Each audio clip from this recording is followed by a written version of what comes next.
In 1985, Rock Hudson sought treatment for AIDS. He was the first celebrity to publicly acknowledge being afflicted with the disease. Take a look at the cover story from People magazine in 1985.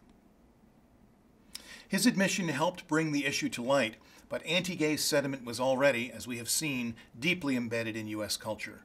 At Dartmouth College, conservative students celebrated his death with a sorority party. At UKansas, fag-buster t-shirts sold briskly. Cleve Jones, founder of the Names Project, saw a bumper at a Republican State Party convention in California. AIDS, it's killing all the right people. Many on the political and social right sought to represent homosexual behavior as against the basic laws of nature, against God's intent.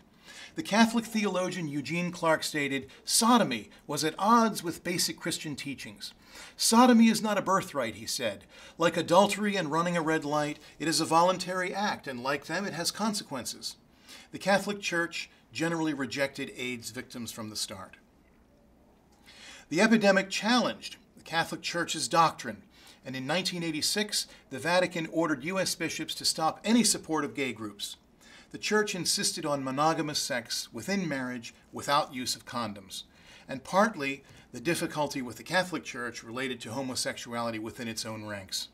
In 1987, more than 20 priests contracted AIDS, and one study in the 1980s showed a substantial percentage of priests to be gay, maybe a majority in some urban dioceses. The response of the Church? Total denial. Southern Baptists were also intolerant. Their 1988 convention stated that homosexuality was a manifestation of a depraved nature, a perversion of divine standards. Fundamentalist Protestants also opposed helping AIDS victims. This was especially dangerous in the rural South, where minority populations were at risk. The disease continued to spread in the 1990s. In parts of New York, 25% of black men were infected, but those infected encountered denial and stigma. African American churches were not active in education, and black ministers were reluctant to speak out in public. Some more progressive denominations offered help to AIDS victims, counseling, shelters, emergency funds, etc. But moral majority leader Jerry Falwell stated, "Homosexuals and homosexual politicians have joined together to cover up the facts concerning AIDS." Pat Buchanan added his voice, "The poor homosexuals, they have declared war on nature, and now nature is exacting an awful retribution." And William F. Buckley added his voice, "Everyone detected with AIDS should be tattooed on the upper forearm to protect common needle users and on the buttocks to prevent the victimization of other homosexuals."